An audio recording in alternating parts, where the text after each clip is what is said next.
প্রতিদিনের মতো আজও সকাল সকাল ঘুম থেকে উঠেছিলাম আর রান্না বান্নাও করে নিয়েছিলাম। এইদিকে দেখতে পাচ্ছ কাপড়গুলো কেচে নিয়েছি, যেহেতু তার আগের দিনে ওই যে গিয়েছিলাম ভোজ খেতে।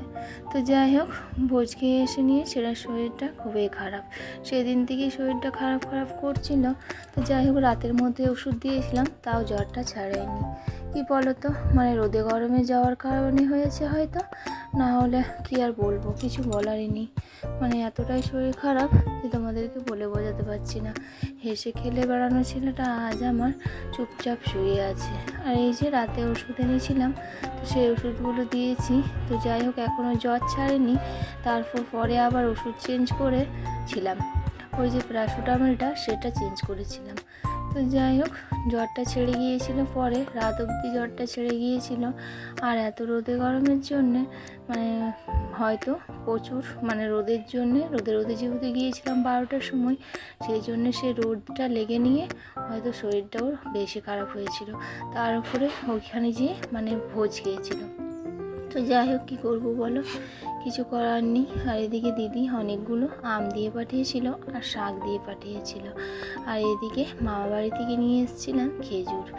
তো সারাদিনটা এইভাবেই কেটে গেছে আমার। রান্না বান্না সেরকমভাবে কিছু করিনি, কমই করেছিলাম। আর রান্নাবান্নাগুলো তোমাদের সাথে শেয়ার করিনি, কারণ ছেলেকেও একটুখানি টাইম দিচ্ছিলাম, রান্না বান্নাও করছিলাম। আর এদিকে আমি একটুখানি এখানে বসে আছি, ভালো লাগছিল না জানো তো। ছেলের শরীর খারাপ হলে কোন মায়ের ভালো লাগে বলো তো।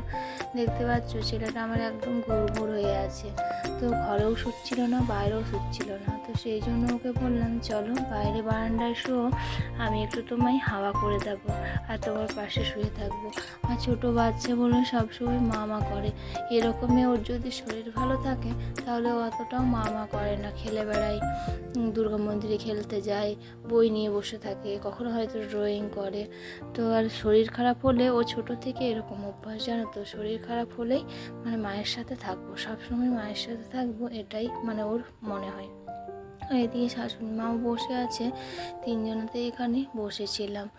আর এই যে ছেলেকে একটুখানি হাওয়া করে দিচ্ছি, আর একবার করে বলছে মা মাথাটা ব্যথা করছে, আর একবার করে দেখছি গাটা গরম আছে কি না, জ্বর এসেছে কি না।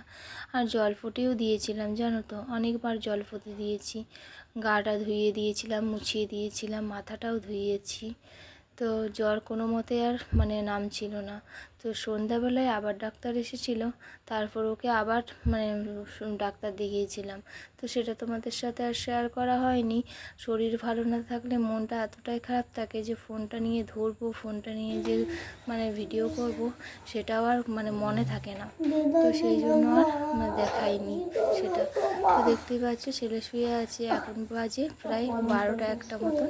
তো সেই জন্য ওকে বললাম, চলো ওষুধটা একবার খেয়ে নাও, দেখো যদি জ্বরটা ছাড়ে। তো ওষুধ খাওয়ার পরও জ্বরটা ছাড়েনি। ওই যে বললাম সন্ধ্যাবেলায় আবার ডাক্তার দেখিয়েছিলাম। তো চলো ওষুধটা ততক্ষণ খাইয়ে দিই। আর ও যেন তো নিজেই ওষুধ খায়, আমাকে ওষুধ খাওয়াতেও হয় না, ওকে দিয়ে দিলে ও নিজেই ওষুধটা খেয়ে নেয়। তো সেই জন্য ওকে বললাম, বাবা তুমি খেয়ে নাও। আবার অনেক সময় শুনেছি যে মায়ের নাকি ওষুধ খাওয়ালে জ্বর ছাড়ে না, মায়ের খাওয়ানোর ওষুধ নাকি কাজে লাগে না। তো সেই জন্য ওকে অনেক ছোটো থেকেই যখন থেকে হাত মুখে অবধি যেতে শিখেছে, ছোটো থেকে আমি ওকে বলি যে নিজেই ওষুধটা খেয়ে নাও।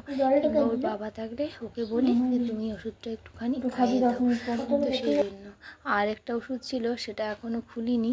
তো সেই ওষুধটা ডাক্তার বলেছিল পরে খুলতে, তো সেই জন্য সেই ওষুধটা আর খুলিনি, ভাবলাম কিছুক্ষণ পরে খাইয়ে দেব। তো সেই জন্য পরেই খাইয়ে দেব। আর এদিকে দেখতে পাচ্ছ হাওয়া করছি, কিন্তু হাওয়া করতেও বারণ করছিল। হাওয়া করতে বারণ করলে হবে কি, মাছি উড়ছিল, সেই জন্য মাছিগুলো তাড়ার জন্য ওর হাওয়া করছিলাম। ওর গাটা গরম আছে বলে, ওর জ্বর লাগছে বলে হাওয়া করতে বারণ করছিল যে হাওয়া করো না। কিন্তু ওর গরম লাগেনি ঠিক কথা, কিন্তু আমরা যে এখানে বসে আছি আমাদের গরম লাগছিল। তো সেই জন্য একবার করে ওকেও হাওয়া করছিলাম, নিজেও হাওয়া নিচ্ছিলাম। তো তো এই যে দেখতে পাচ্ছ আরও কিছুক্ষণ পর একটুখানি গাটা আর একটুখানি জ্বর লাগছিল, তো সেই জন্য ওকে আবার জল পটে দিতে শুরু করলাম। অনেকবারই জল পটে দিয়েছি জানো তো, মানে ও বারবার বারণ করছে মা হাওয়া করো না, আর আমি বারবার হাওয়া করছি, ভাবছি গরম লাগছে। তো সেই জন্য বললাম না, ও মাথার দিকে হাওয়া করব না, পেছন দিকে হাওয়া করি, যেহেতু মাছি উঠছে, মাছিগুলো গায়ে বসলে কেমন লাগে, আর নিজেরও গরম লাগছিল বলে একবার করে হাওয়া করছিলাম। আর এদিকে দেখতে পাচ্ছ অনেকবারই জল পটি দিয়েছি জলটা নামানোর জন্য। আর কি জানো তো, এটা হয়তো আমারই ভুল, কারণ আমি না ওই যখন থেকে চুল কেটে এসেছিলো, 2-3 দিন আগে চুল কেটে এসেছিলো ছোটো ছোটো করে, তো সেই চুলে মানে আমি তেল দিতে ভুলে গিয়েছিলাম, 2-3 দিনই তেল দিতে ভুলে গেছি। আর এদিকে চলে এলাম ওকে একটুখানি ভাত খাওয়াতে। তো যাই হোক, ডাল দিয়েই ভাত একটুখানি মেখে নিয়েছিলাম, ভালো করে কোচেট নিয়েছিলাম। তো ও বলছে ভাত খাবো না, কিন্তু আমি বললাম না, ভাতটা খেয়ে নাও, ভাত 2 চামচ না গেলে শরীরে যেহেতু ওষুধ পড়ছে শরীর আরও খারাপ হয়ে যাবে। আর সারাদিনটা শুয়েই ছিল, তো সেই জন্য ওকে বললাম না, ভাতটা খেয়ে নাও। ভাত না খেলে হবে কি করে বলো তো, একটু যদি মানে ওষুধ পড়ে, ওষুধের সাথে যদি একটু খাবার না পড়ে তাহলে কি চলে। আর এদিকে ভাতটা খাইয়ে দিয়েছিলাম, তারপর বিকেলবেলা এখানে একটুখানি শুয়েছিলাম। তো বললাম এখানে শোও, আমি তোমার পাগুলো টিপে দিচ্ছি, জল ফটি দিয়ে দিচ্ছি, তোমার ভালো লাগবে। তো চলো বন্ধুরা, আজ এখানেই বিদায় নিচ্ছি। সবাই ভালো থেকো, আর আমার ছেলে যাতে শরীরটা ঠিক হয়ে যায় সেটা কামনা করো। আর বেশি বেশি করে একটু লাইক কমেন্ট শেয়ার করো, আর একটু ছোট্ট বোনটার পাশে থেকো গো। আর যারা নতুন বন্ধু দেখছো, পুরনো বন্ধু দেখছো, তাদেরকে জানাই আমার অনেক অনেক ভালোবাসা। আর ছেলে এদিকে একটু চিড়া ভাজা খেতে চেয়েছিল, ঝাল ঝাল চানাচুর দিয়ে, কটা চানাচুর দিয়েছিলাম, বেশি দিইনি। আর এখানে আঁজির দিয়েছিলাম জলজিরা দিয়ে, তো সেটাই খাচ্ছিল। ওই যে জ্বরের মুখে বলেন না, ব্যাথটা একটু ভালো করার জন্য মানে লাগে, তো ছেলে নিজেই নিয়েছিল, আঁজিরগুলো আমি কেটে দিয়েছিলাম, নিজেই খাচ্ছিল। তো চলো, একটি ছোট্ট বন্ধুর পাশে থেকো গো, আর সবাই ভালো থেকো, সুস্থ থেকো। সবাইকে জানাই আমার অনেক অনেক ভালোবাসা। আর